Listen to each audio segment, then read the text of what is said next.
all the distinguished guests. My name is Uday Bhanu, and I represent a company called Beyond Security. Beyond Security, before I get into Beyond Security, I would like to thank VARINDIA. This is the second time I'm speaking in this forum. I love this forum, primarily when I met first time Deepak ji, the first thing I saw, Kalinga Digital Media. I belong to Odisha, I learn here, I got my education here. Today I'm the board of directors of an Israeli company. Probably I'm the first Indian to be a board in an Israeli company. They never allow anybody to a board of director of a company. My association with VARINDIA was strengthened because of the connectivity with Odisha.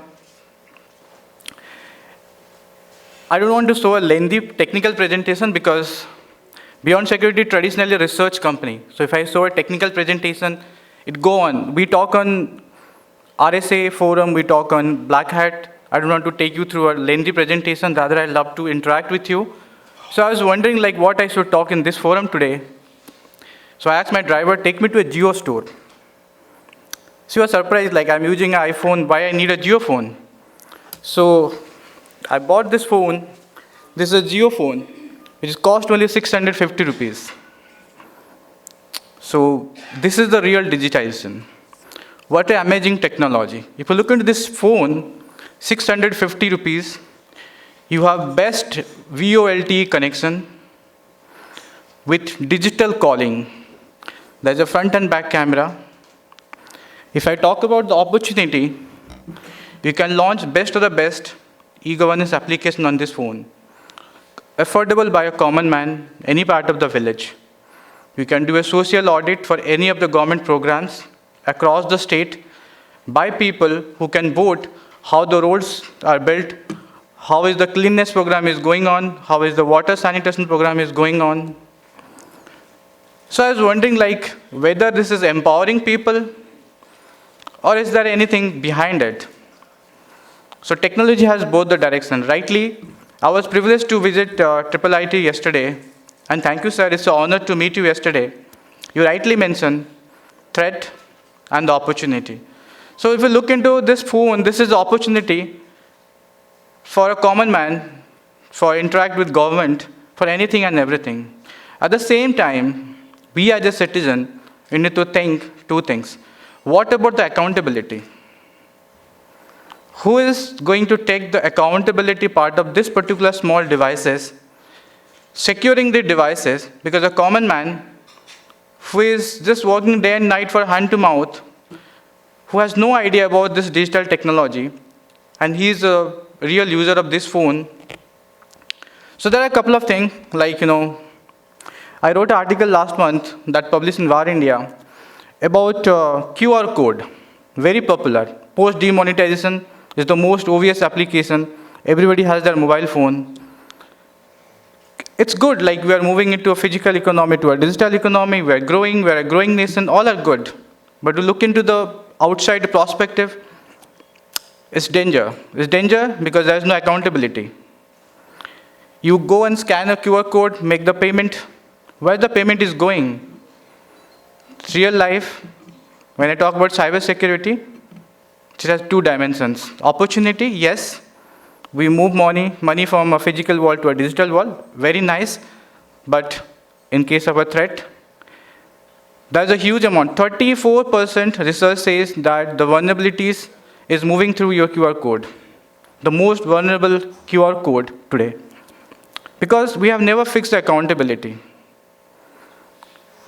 Likewise, you move into any and every aspect of life, be it a website. Like I was talking to somebody today, most of our application is developed in PHP, Drupal, WordPress. Everybody is today making website. When I talk about the accountability, who is securing this website? People download free themes. They built a website. Okay, let me tell you a nice story. I was visited a government company. I'm just naming the company because people will feel bad about it. The CEO or MD of a company who is, the taxi bill for a month is coming more than 52,000. And they have floated tender to audit a website and the price was tagged for 15,000. Look into the accountability. 15,000 for auditing a website. So this is how we have fixed accountability. If I talk about the vulnerability in the society today, it is growing every day. It is growing exponentially every day because we are lacking in fixing the accountability. Accountability need to fix every aspect of our life, be it a small mobile application. Like there are a lot of Chinese phone. There's nothing bad using a Chinese phone. But when I talk about a Chinese phone, where is the accountability from government, from a body which says that, okay, fine, you want to sell phone in India, then you need to follow ABC standard before you sell your first phone in India. This is what the Western world is doing. They have never restricted any vendors. The only idea is that put the check and balances, everything you use. Monday morning, I was supposed to catch a flight. I postponed it because I have a 2 back-to-back meeting. Let me share you the real experience. First, there was a cyber attack. It was happened in one of the most advanced country to their nuclear reactors. I'm not naming the country. I was wake up around midnight, 12:30 by my US team to look into the whole stories. When you try to trace out the attacks, it was happening from Estonia, it was happening from Bulgaria, it was happening from some part of North Korea, then it was taking to the server leading to the western part of US. So finally, we are trying, in my house I have a small lab, and I was trying to find out what exactly happening with this. The real attack was happening from the state itself. Okay? Now, people have created deep asset to initiate cyber attacks. This is the state-sponsored attacks are happening today. Let me talk about something on Wi-Fi security. We are selling Wi-Fi WPA2. WPA2 is the highest standard. WPA3 is yet to come, or I don't know whether they are already available. So there is a historical vulnerability which is going on WPA1 to WPA2. We never discuss in any forum how to fix this. Who is going to fix this? Who is going to check those devices? So my second meeting, that was quite amazing. I was asked not to carry my mobile phone. I said, okay. I didn't carry my mobile phone. The guy asked, he was saying like, I'm sorry, we never allow your mobile phone. I said, don't feel sorry because I don't want to carry it because it is not the problem with you, it is a problem with me. If I carry my mobile, it will infect my mobile. Today, there are companies who are selling devices across the country, infecting common people's mobile phones. We allow them openly selling those devices. This is called mobile surveillance or mobile interception. What is this mobile interception? Very simple and very funny thing. You compromise SS7, we infect a mobile with HTTPS or HTTP protocol. They put a false base stations. Now suppose, for example, you are sitting in this hall. Now all of our mobile is hooked into some of the mobile tower around it. If I put a false base station next to that door, our mobile phone will hook into that base station because the mobile phone feels that I'm getting a better signal from that tower. It's a false tower. I can initiate a man-in-middle attack. All your phones, entire conversation I can listen. I can modify your WhatsApp. I can modify your Facebook. I can modify your Twitter messages also. Before your end user got the message, we modify, we send it back to the end users. This is how things are happening. Now the problem comes that why it is happening, how it is happening. None of our telecom meeting we have never discussed who is going to be the accountable person securing the telecom network. The more concerns are accountability. We need to say, for example, we talk about 4G, we are talking about 5G. 5G is around the corners, 5G will be there. European Union, 2014, they invested 700 million euros to identify the threats on 5G, on 2014. So today, they have anything and everything with them. What are the key vulnerabilities associated with 5G technology? And we as a country, we are implementing 5G without having any information. What are the vulnerabilities which country people are going to face when we implement 5G? The question always remains in the accountability. Beyond Security is a company. If you look into the company history, it is originated from Israel in 1999. From 1999 to 2019, we are there everywhere there is a defense and there is a military institution across the globe. Preferably, being a research company, we have helped them fixing the accountability through developing innovative products. Today, we have 3 products. We are not a commercially available company. We never grow as a commercial company. We are more than $200+ million US dollar company. But as the reputation is concerned, we are there everywhere fixing the accountability with the governments, with the private sectors. You name a big private sectors, the largest bank in the world, Fed Reserve, is our client, primarily because we help them to fix the accountability. When we develop a banking application, if I ask a very fundamental question, how many banks are there in India who are using the latest .NET application if the application is built in .NET? Where are the government mandates that upgrade all the legacy banking application to the latest one? I have seen, I visited a couple of banks. There is an audit report. There is no compliances of it. Audits are made just to satisfy RBI. Okay, fine, you need an audit report, send it to RBI. The CTO is saying, okay, let me tell you another funny story. I visited a bank in Gujarat. I was talking to the CTO of the company. I was asking him, who did the last audit? He said, TCS. I said, who is the system integrator? He said, TCS. I said, it's a conflict of interest. The person doesn't know who is the accountable for doing an audit and who is the accountable person to do a system integration part. So there is a basic level of misunderstanding in terms of sharing the accountability.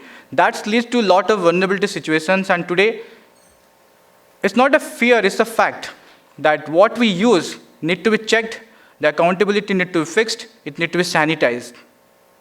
So that's the idea where Beyond Security major vision is. The reason being I'm here, the reason being I decided to set a base in India.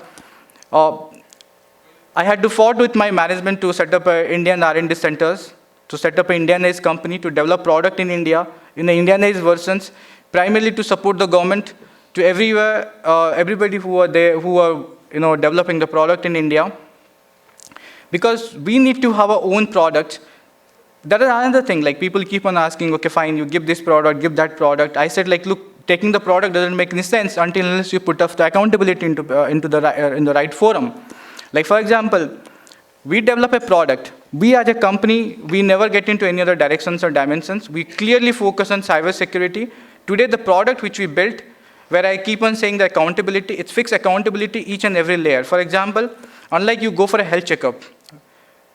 Okay, how we take care of our health? Whenever you have a back pain or we have something, we use Brufen or some of the painkillers. So we have something, the stomach upset, we take some antibiotic. We never go for a regular health checkup because we say that it is not necessary, but it is necessary for everybody in this world. When you go for a health checkup, it clearly depicts where you are going wrong, how your organs are functioning, how your organs are behaving. It's same thing exactly happening with IT network or IT infrastructures. It is quite evident, like, when you keep on adding the IT layers, things go up. Like today we have 2 servers, tomorrow it will be 10 servers. It's very, very hard to track what is happening with server number 1, server number 2. But we need to periodically check our infrastructure, which has to be intact, which has to be updated and upgraded. So the product which we clearly focus today from Beyond Security point of view, to have a product which check anything and everything in the network, fix the accountability from the basic to the top level, so that everybody is aware what is happening in the network to take care of the accountability and responsibility part, fixing it off, so that things is up and running without having a malfunctioning in any given point of time. Second, either you develop application or you buy an application. It is a moral responsibility to check whether the application is developed with a proper standard, whether the application is released with proper security fixes. Most of the applications are developed by only one fundamental thing, that it is functionally ready and it is up and it is functioning, without getting into a deep dive into the fact that whether the application is fixed from a security point of view and the standards point of view. 99% of the applications which we have done the POC in this country has failed with both the parameters and the security and the standards. Now, if this is the scenario, then we need to quickly fix the accountability so that we verify each and every code we write. The third thing is, like, people talk about, like, I was going through a lot of media reports when people talk about banning Huawei, allowing X, not allowing Y. But the fundamental thing is that either you pick X or Y, all works in the same fundamental principles. all use the same protocols to communicate with each other. So it is not using X, not using Y. It is like rightly using X and rightly using Y. So when I say rightly using, whether the protocol which is included in the particular product, be it a router, be it a switch, is properly intact in terms of our security standards, so that those protocols cannot be exploited for any kind of cyber attacks. That is something which we need to focus. So my only idea, like, taking beyond into India, is that going around creating a small amount of awareness so that the accountability should be fixed, getting associated institutions like IIT Delhi or IIIT here to create a decent amount of workforce which can go around, join company, and bring the same message that let's fix the accountability, make a cyber threat-free world, because cyber is not going to stop here. We are getting every day digitally advanced. Things will be more advanced. The only thing we can restrict, we can protect our economy or our privacy, is that making ourselves aware what is happening and upgrading and updating ourselves. So I was discussing with sir regarding the skill gap. Obviously, there is a gap. Today, people are more keen on doing the mobile forensic. They're more keen on knowing what is happening with somebody else's mobile, how they can retype the data. Yes, the curiosity part is good. But when you talk about securing something, it is more of a research activities. So we need to prepare our research people, more research-oriented, so that they develop best of the best protocol. In fact, I was talking to a government department at the highest level to come up with a secure HTTP protocol. Or maybe we can create a separate protocol for our government people to interact between the client and the servers. And the amazing fact, like the email IDs. We don't have our independent mail server, mailing applications which we can use. So today, like, the most important assignment for us between a corporate and the government, which we can think as a joint activity, is that fixing up the accountability from the grassroots level, number one. Number two, develop right kind of skills which can fit into various activities. We can take over the things, number two. Number three, identify the national threat for privacy, and mitigate with advanced technologies. So we as a company, we are very much dedicated for investment. Number one, investment in both from technology point of view, from a financial point of view. Number two, we are very much dedicated to share our experience of last 2 decades, global experience, as well as our experience supporting various defense and paramilitary organizations, and bring down those experiences building the product which can protect our assets, digital assets. And I hope that I'll get a good amount of support to take this vision forward. Thank you very much for listening me. Thank you.